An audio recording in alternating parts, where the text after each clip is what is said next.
everything equals back, whether it's a straight line or a crooked one to business.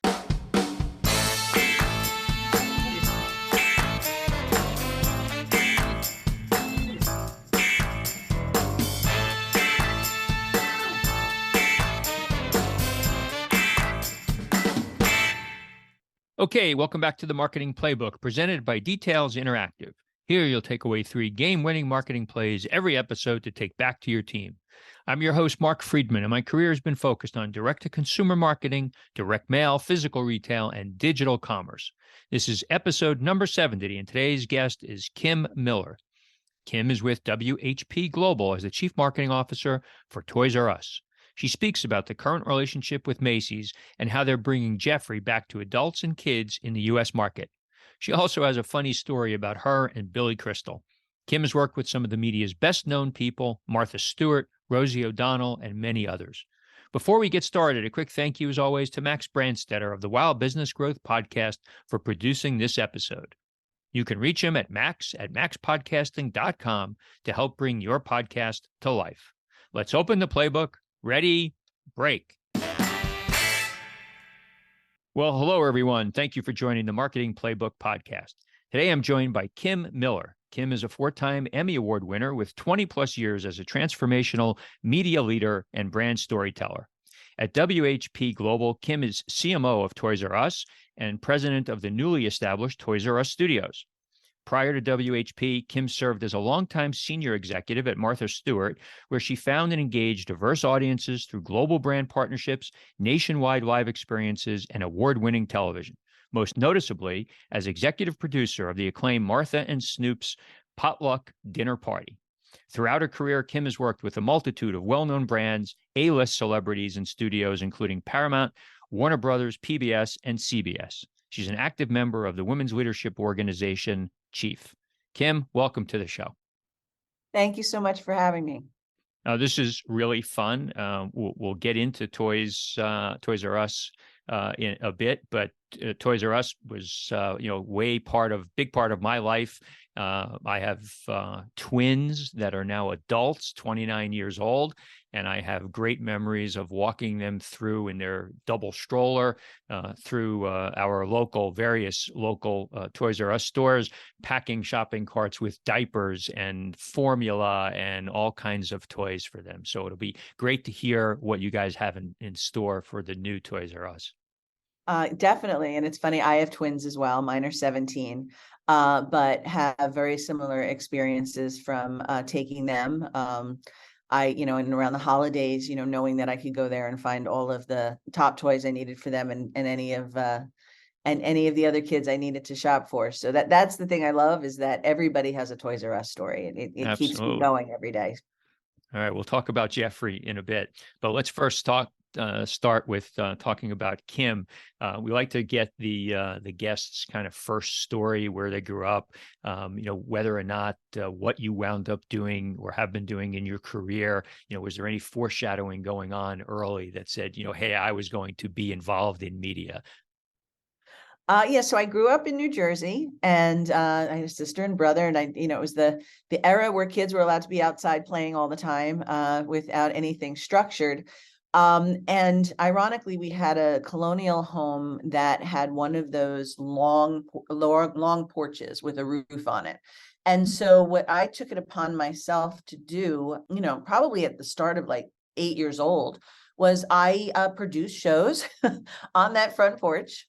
Would write various scripts and then have various performers perform at will if I approved it, and call the neighborhood in. Occasionally I got so bold as to actually sell tickets.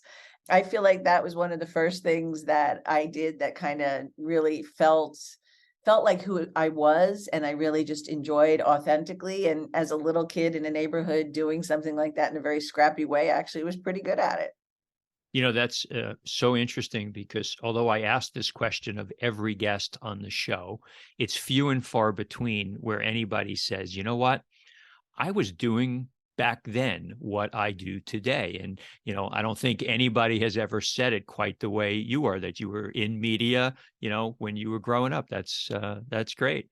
I didn't know, but that's what I did. That's what felt like a good day. Good, we rode the bikes, we climbed the trees, but we had to fit a show in. Right. Had to have a show. And as you were going through school, were you focused on media? Yeah, so it was interesting. I put myself through college. And so, when you do that, there's a lot of, consideration for money and things like that. And I wasn't what I would consider, a stellar high school student. I was average. So I went to Montclair State University with the plan that I would go there and then I would transfer to an NYU or something, and that way save money, get all my basics done. And I got to say, Montclair State University in New Jersey had the best broadcasting department for so many different reasons. It was hands-on. So I got to be a cameraman one day, a director another, edit music the next, be writing press releases, be, running events, with other companies. And they had a really great program of not just internships with, New York companies, but when companies needed basic level workers, bringing you in. So I did do events. One of the most exciting things I did, and my sophomore year in college, the Grammy Awards had hired a woman named Annette Herman, who thought it was a really good idea for all major talent to have a talent escort at the Grammys for at Radio City Music Hall. And so she assigned me to Billy Crystal. And, I was as green could be. And, but having that experience of seeing everything come together from the rehearsals, from all that, you're serving a celebrity, but it's like anytime you're surrounded by it, it's amazing. And one of the best stories I had with him is he came out to me and he's like, I'm hosting the Grammy Awards and my wife and two daughters are calling me about what outfits aren't working for them to arrive at the Grammy Awards. He said, could you get me, a drink with vodka? And I was like, yes, Mr. Crystal. And then I found out that Radio City was a dry house. And I went back to him. I said, I'm sorry, Mr. Crystal, but they don't allow alcohol in Radio City Music Hall. And he just looked at me and he goes, if you're going to make it in this business and I'm going to make it on this show, you're going to figure this out. And I wasn't even 21 yet. And through, going through and pulling some people from various, stagehands, anybody who I could find that I thought might be a little bit more, radical, and we got him a nice little bottle, I think, of Absolute, and all he needed was a little, wasn't like he was drinking a lot. He just needed a good shot to separate the daughters and the wife and their address drama and the fact that he was going to be on a live broadcast at Radio City Music Hall. And That's a and great. even That's good. that teaches you a lot just on, making things happen, and that there's humans, everything you do is so human facing and what their needs are. So, as I was prepping, it's so interesting. You've been involved in media with so many, well-known names: Rosie O'Donnell, Martha Stewart, Donnie Deutsch, whose show I loved on CNBC, Joan London, Anderson Cooper. You were involved in Rosie's show. I believe you were producing. What does a producer really do on a show like that? What's the job description? So before I worked with Rosie, I actually worked with Maury Povich way before it was Who's the Baby Daddy. So I was producing and field producing for them. And basically it's finding the people, or sometimes there's bookers finding the people, and it's figuring out the story that resonates with the consumer. So or the viewer at that point, the most exciting story that the points that people are going to want to know. And for a show like Rosie O'Donnell, it's a daytime show, so that the demographic of the people, that it's women at home, usually having dropped their kids off, or it's people at home that for one reason or another are not at work during traditional times. And it's really rounding out the experience for them and really making sure that they get to know the person that you're interviewing with, or the topic that you're interviewing or presenting, and engaging them in a fun, entertaining way and being able to take something away from it. And, some of the things I did with Rosie, who I really respected and learned a lot from, she was cutting edge on like breast cancer awareness. Like for her to get women that were terrified to go get mammograms, she did this celebrity takes you. And she didn't want cameramen in the experience because she definitely had us find women that hadn't gotten mammograms, that were high risk, and she didn't want to put that pressure on them. So this was way before we all had iPhones. She had me find a little camera, and women like Whoopi Goldberg, took this little camera in with women and guided them through getting their mammogram. And what I loved about Rosie is she thought about all those different things. It wasn't just do it. It wasn't check a box. It was, how do we take care of the person? How do we make sure that the viewer understands that they're being taken care of? But yet there was still the entertainment aspect of it, of having the celebrity and having, women that are powerful in the space, that believe in it and want to, encourage women to do it. We also did this thing called the Chub Club, where there were little clubs all over the country. Every Saturday I was visiting a Chub Club. And the goal was for women that really hadn't focused on themselves, and a lot of them were actually nurses, to spend some time on their health. So to get together with groups in their community, people they knew, people they didn't know, form a Chub Club, and to eventually walk or run a 5K. And it was really, really fun because it just built such community around all of these women around the country, and it was just fun and successful. So, but the big thing that I learned at Rosie O'Donnell is it was the first time I interacted with a brand and entertainment. And what I had done is she had created this super kid hero concept franchise. And through the business end of the TV company, they aligned with Kellogg's. And so the agreement was that Kellogg's was going to give a scholarship, a full run scholarship, to a super kid hero a month. So I worked with, there's no I in teams. So there were people that were searching high and low in the US to identify who these deserving kids were. And they were usually kids that did well in school, and then also either served their community or did something else that was beyond the ordinary that really stood out. And, the thing about Rosie too is, she really had, was very person focused, and it was interesting to me to meet with the Kellogg's people, understand what was important to their brand, yet be able to craft a whole story about a real human being that resonated with that without it feeling commercial at all. The only time, I would go with the crew, I would cover the kids' story. And I mean, there were wonderful stories. There was this one girl in Crystal River, Florida, who had straight A's in school. Her mom had MS. Her mom was pretty much bedridden. At night, she had to wake up 3 times at night and roll her mom over, and help her so that she wouldn't get bed sores. And, and she was still an exemplary student in the community. There was another girl who had brittle bone syndrome, who I'm still in contact with. This girl thrived in school and risked breaking a bone at every turn, always had broken bones. And so it's like, just looking at, how people persevere, and, Kellogg's loved it. And, all these kids and a lot of them were very low income, and they got scholarships, and it really helped them appreciate that they were special in what they were doing. And that brand experience was very, very valuable. And it was a start of a real shift in my career of understanding how to match the soul of a brand and the soul of a story, and make it so that it's a value to the people that are going to be the end user of it, and have them appreciate that the brand was involved, but not feel like they were being sold to. I've spent my career in a very different way than you have, but in marketing, mostly performance marketing, so catalog, digital marketing. But there's lots of themes that you've just talked about that are so similar. I think the targeting aspect of knowing who your audience is, you needed to target your content to who the watcher of the particular show that you were producing. Very similar to what we're doing in performance marketing. I think the other part that's consistent and interesting is measurement. And I know that we talked about you're not the data geek in the room, but measurement of success was, I'm sure, equally as important in your world as it is in the stuff that I do. So how did you get some feedback from whether what you were doing was resonating or not? Well, I mean, and at the end of the day, everything equals back, whether it's, whether it's a straight line or a crooked one, to business.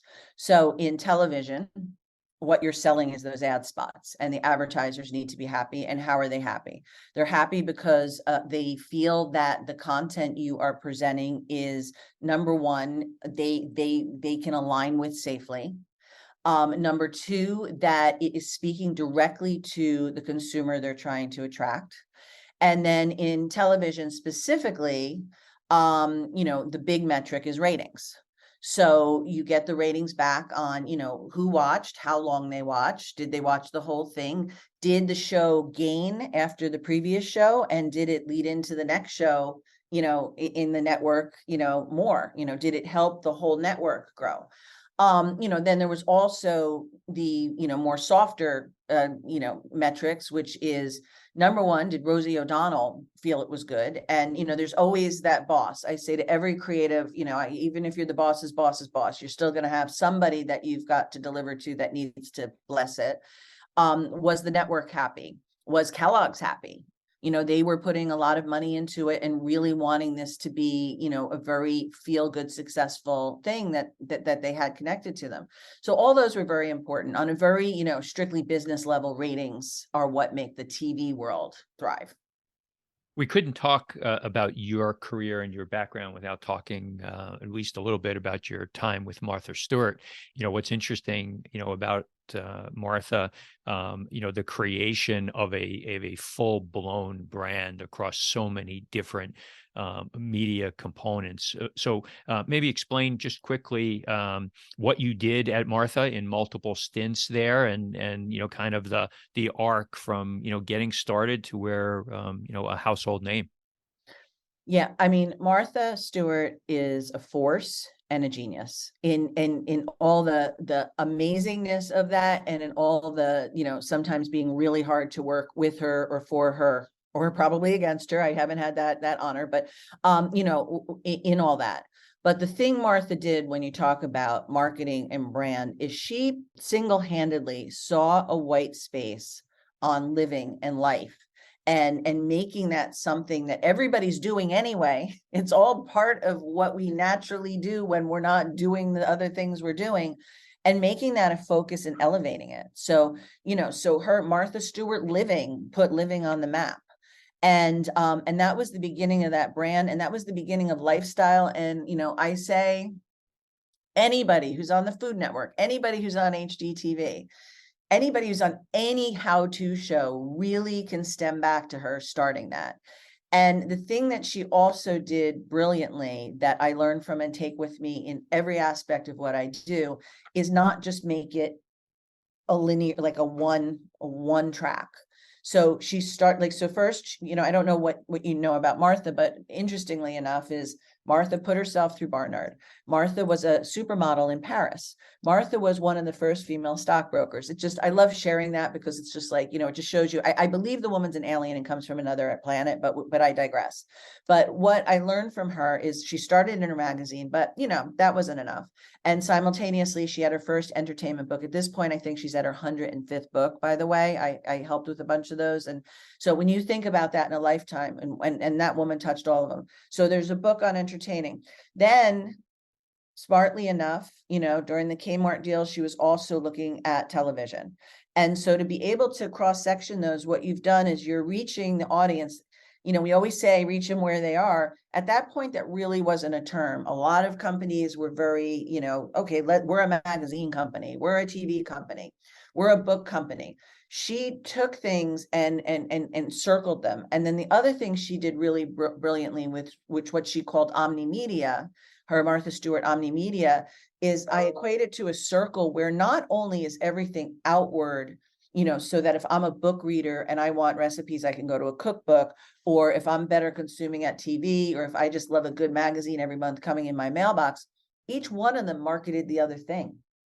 So she was able to use her own internal marketing to elevate it, which is a very, again, we all do it now, but I just want to say it, it was very cutting edge at the time. And then product attached to it. If you love cooking, you need these pots, and here's why. If you are entertaining, you can't do it without, making a centerpiece. And these are the type of flowers need. And so then it all comes together. So it's like you're able to, her philosophy was content first that leads to product, because you understand why you need the product and you understand how to use it. And it just kept expanding and exploding at that. So that's the basics, Martha. When I first went into her, it was during her show. She was right out of prison. It was an interesting time. Basically, the woman that had my job was like, and left. I started as the supervising producer, and then it ended up being VP of production. And the eureka moment for me was when Martha Stewart, Living Omnimedia, was making their partnership deal with Macy's. So Martha still wasn't very sure about me. I was a TV producer. So again, I was looking, what are the stories and how do we amplify them and make them sexy and excitable for the consumer? So, I had pitched to her, well, I do think people might be really interested on how you, Martha Stewart, create a product line for Macy's. And it was at 8:00 at night. And she said, everybody go, you stay. And she pulled back a curtain in her in our office space, and it was like nobody was supposed to go behind it, and there were these lines of products, and she went through probably 100 of them with me that night, saying, pick up, like one of them I'll never forget was, pick up this cup. Do you see how it rounds your hands? Imagine waking up in the morning and having a cup of coffee and your hands are warmed as well. That's how the French drink coffee. So I learned that when I was in Paris, and I say, Americans don't do that. Wouldn't it be great to make we still need a handle? And then she'd show me, we added the handle because that's what Americans expect, but this warms us. And she went I called my husband that night and I was like, I get it. Because before that, I was looking at her as a talent, and she's a difficult talent because there's a million things she's doing in a day. But what she really was understanding how you can elevate a product and elevate a life through one. And I just fell in love with her.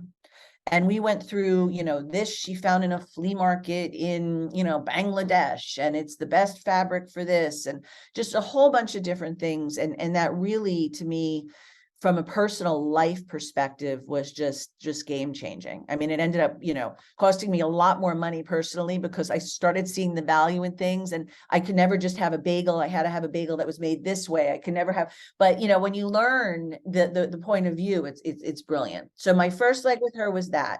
And then I went more into, building other shows with her around it, because, and trying to expand the brand in the sense of having other talent and having other shows, because it was going to the Hallmark channel from NBC.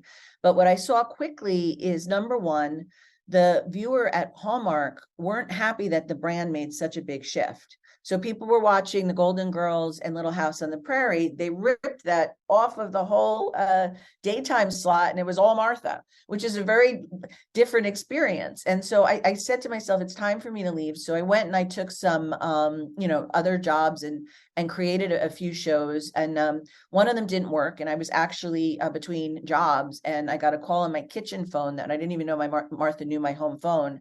And she personally called me and said, we need to have lunch. And this was, 2 years after. And she said, the TV stuff is not in its best place right now. But because she was partners with Macy's, because she was partners with Michael's, because she was partners with the Home Depot and a bunch of other smaller partners that really valued her having a TV show, because it was very easy to use a Home Depot product and very smoothly be able to show it and showcase it in a TV show. She didn't have that anymore. And these partners had a huge loss. And so it was the digital age. It was like bringing that to digital in a way that served them as well as TV. And it wasn't there yet. So I was looking at moving out to California at the time, but I was like, how am I to learn this new digital world on the job with the brand that I really understand and love was a gift. And so that was that was the shift from really the first leg to the second leg of the job. The devil is in the details. You probably have heard that phrase time and time again in your professional life.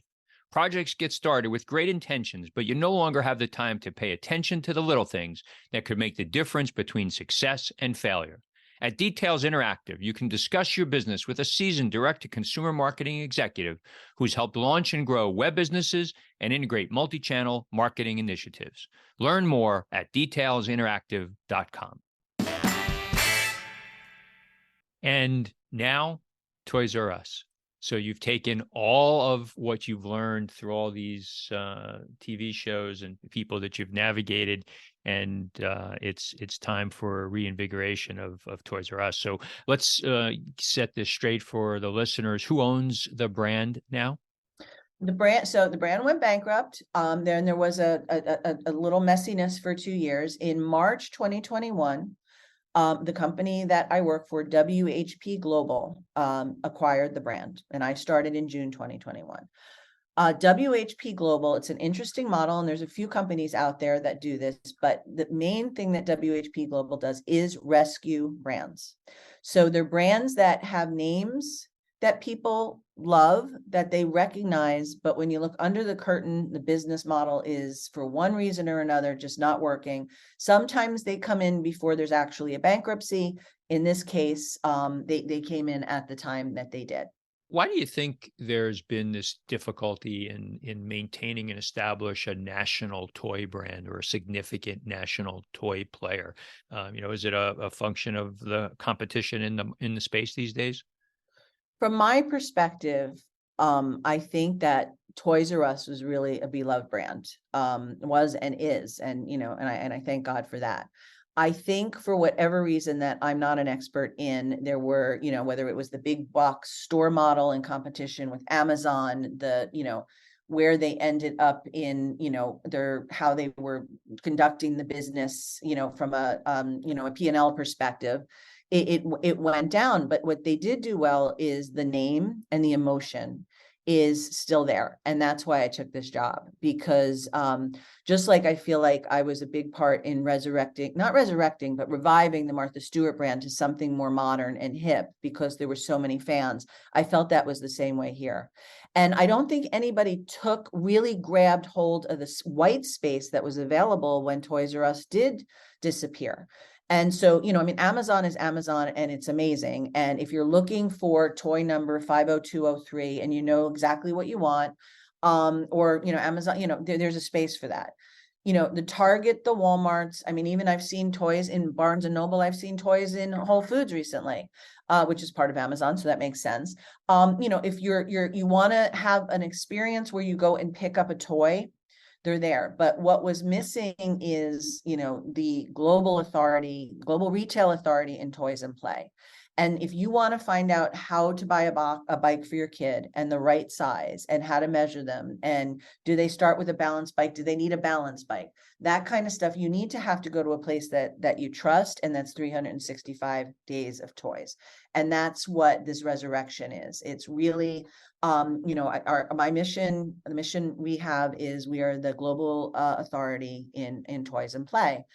And the big thing that I realized when it's right soon after I came here is that a big part of the relationship, although it is with kids, is really with the parents.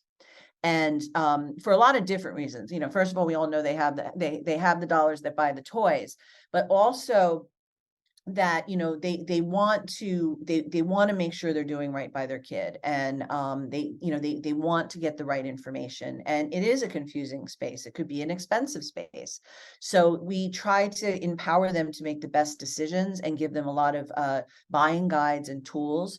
One of the biggest things that I'm proud of, and I just read a survey last night with all of our global partners, because by the way, right now we have over 1,300 stores in 30 countries, where we really had quite a comeback, is, I implemented what's called the pillars of play. Because the thing I realized in my early research at Toys R Us is how valuable, important, essential the concept of play is in developing human beings. Like, it's not a surprise that the kid's picking up the rattle. It's not the surprise that they're kicking the ball. All of it is what a big part of creating, having our whole inner system thrive and grow. So when I realized that, and when I talked to, we have a big, we have over 550 stores in Asia. And when I talked to them and about how in Asia, you take it a step further and parents are actually competitive in making sure that their children are are, prepared for life. And then you take, just in general, any parent in the world that wants to make sure that their child is getting everything they need to thrive. Play is an important part of it. And a lot of people don't realize it. It's, toys are, a gift for Christmas, a birthday gift, a reward. But when you start really looking at how play does this, we created the pillars of play and went and did really deep research in some of these pillars and the development. And really, it was a lot more about the play styles, like how pretend play helps children, how math play helps children, how musical play helps them be more verbal, like really what can build confidence. And some of it is more confidence building, sometimes in making them more social is more independent play, believe it or not. And we explain why. And then the toys become tools that help that. So, and it's really important in modern marketing to build that relationship with the parent and gift giver and grandparent, and, and let them know that we want to be there to help them in a way that isn't always just shoving the product down their throat. We all have an end goal, but that relationship in today's day is so important. So that's been one of the biggest things that we've done that's really thrived. What is the go-to-market in the U.S. market? You talked about, globally, all these stores. Will there be stores, maybe touch on the partnership with Macy's? That would be great. Yeah, the partnership with Macy's was amazing. The day I walked in on in June 7th, 2021, it was the deal had been signed. I was like, oh, good, thank God, this is good.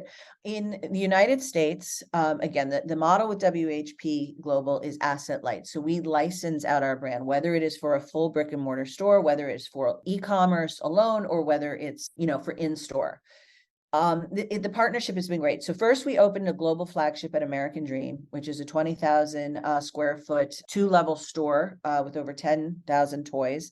It's epic. We put a lot of our design in it that we then share with our global markets. Is a game changer because it was open and it was really cool. We now have a train there too, which is really fun. And simultaneously, we announced the deal with Macy's, and right away, people were, first it started with e-com, and right away, everybody was amazed. Jeff Gannett was just the CEO of Macy's, was just such a believer. His philosophy right out of the gate is every millennial is a Toys R Us kid, and they now all have kids. So, and that's his market. He was, that's where he wants to reach. So we partnered with Macy's. We all work very closely with him in our infrastructure at WHP at Global at Toys R Us. We have people that understand the toy brand from a merchandise perspective, from an e-com perspective, from a marketing perspective, and from a store design perspective, with other, supports within that work with Macy's, that work with our other partners. So we worked very closely with them. And when we were really surprised when Jeff Gannett said, let's roll them out all by October 2021. I mean, I didn't think that was actually even going to be possible. So that was number one. Number two, which was really important to me, and I was so happy that he had the same sentiments, is that it couldn't just feel like a toy aisle in Macy's. One of my colleagues, Simon Carty, who's brilliant, presented to Macy's all the ways to, he helped them design so that the color palette was throughout it, that there's always a play element, that kids can always touch toys and play and experience. It varies between big stores and small stores, but there's always that experience where you come in and there's, touching and things to do. The top brands and having them consistent, the hottest brands, the hottest toys of the season, all that people were really missing on a much grander scale. And, so it's really been very successful. The fact that Macy's has the Thanksgiving Day parade, and I helped design the float with Jeffrey, which is really fun. And then what we bring them, which is besides the brand and the brand authority and the brand aesthetic and the love for the brand, is we are able to bring them 365 days of marketing of toys. So Toys R Us on Instagram, Toys R Us on TikTok, Toys R Us on Facebook, Toys R Us, all of that, Toys R Us email blasts. Every day we're able to market, where for Macy's, one day they're doing the housewares, one day they're doing the perfume, because they've got, they're a master merchandiser. The consumer is able to come to us constantly to get information. And sometimes it's entertainment and fun and pop culture relevant. Like if, this Spidey and Friends is coming out, we make sure that mom knows that Spidey and Friends is a new season if their kid likes it. And then we also say, if you want to buy a toy, these are all the Spidey and Friends stuff that's available. And also activities for parents to do with their kids in relationship to that. So is there a toysrus.com that you've licensed or you are operating? Or if I want to buy digitally, am I buying directly from Macy's all the time? So toysrus.com is in conjunction with Macy's. So the product comes from there. It is a frictionless site, so you don't have to jump off Toys.com to go to Macy's, but it is fueled by Macy's. So, and again, we have e-commerce meetings with Macy's every week. We have in-store Macy's every week. We are connected to the merch people, to PR, to marketing, to all the different legs, so that everything we do is in synergy with them, and then also all of the toy companies. Awesome. Great background. So interesting because so many household names, whether it's Rosie O'Donnell or Martha or now Jeffrey. So really good stuff. Very Jeffrey's exciting. a big part of the plan, just so you know, like from my perspective, and we've done a lot with Jeffrey already. I mean, it's to have an icon, I mean, coming from experience where I always had a celebrity, it makes it so much easier because you've got the person that's out there, and these celebrity names are brands, right? So now I've got a mascot. One thing I like about him is he talks a little less and does what I say a little more without, debating. Of course, everything I learned in those debates always elevated who I was and made me a better person. But in all seriousness, Jeffrey the giraffe should be what Mickey Mouse is to Disney. And that's what I'm doing. It was very important. We got him on TikTok right away. We've got 800,000 subscribers on TikTok in less than a year, but we also have, the views are in the millions and millions and millions. Jeffrey Vision on YouTube is focused on kids, and it's seeing the world through kids' eyes. So that, that's our ground level stuff. And I see a lot more coming when it comes to him. He's a loving character. And at Comic-Con in New York, I saw grown men cry when they saw him because they were so glad he was back.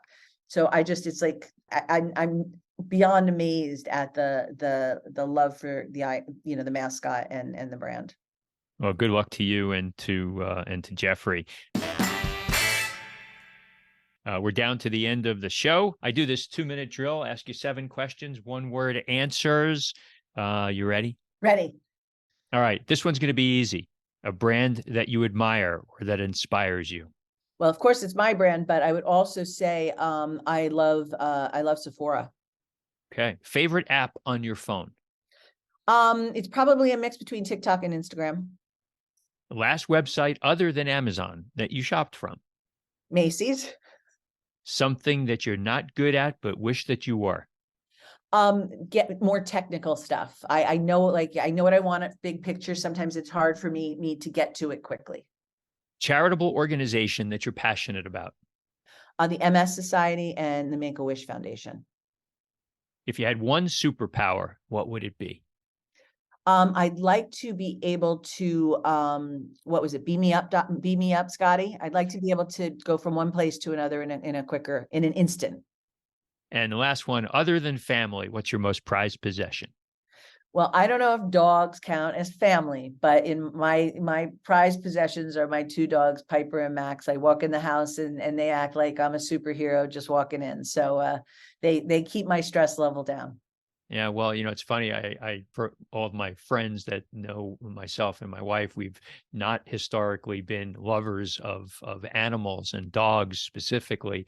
But my daughter and her husband now have a dog, Lucy. And Lucy is sitting beside me right now while we're doing this interview. We love her. She's been part of the family now for 3 years. So I do have a renewed appreciation or a new appreciation for folks that have that affinity with their dogs. So anyway, Kim, this was great. Thank you very much for doing this. I wish you and the folks at parent company of Toys R Us best of luck. It'd be really exciting to see Toys R Us become back to prominence. Thank you very much for the time and for the support, and I really appreciate it. That's it. Today's game ball goes to Kim Miller for coming on the Marketing Playbook. To me, today's 3 game-winning marketing plays were as follows. Number 1, Kim spoke about how important storytelling is. Whether you're sitting through a job interview, building a TV show, or trying to convert website traffic, you have to craft the story and deliver it. I like being able to problem solve when producing content. Show the customer how what you're bringing to market will solve their problem. Sometimes the consumer doesn't even know they have a problem, but if you craft the story well, you can get your message to resonate. Number two, know your target audience. Kim has spent a career understanding the target audience of her talent. Once you know to whom you're speaking, you can create product and content that speaks to the people who are watching your show, visiting your store, or shopping on your website. In the case of Toys R Us, they understand that the target is both the kids and the parents. And number three, asset light. Kim describes the business model that WHP Global works under. They own brands and then license the intellectual property to other companies so that they can be asset light. Their partnership with Macy's has allowed Macy's to attract new customers and has allowed the Toys R Us brand to get in front of their target customers in a fun and physical environment. Thank you, Playbook marketers, for listening to another episode. If you want to check out more pages of the Marketing Playbook, make sure to subscribe on your favorite podcast spot and leave us a 5-star review on Apple Podcasts. You can also follow us on Twitter at Details Interact and learn more at detailsinteractive.com. Until next time, the devil is in the details.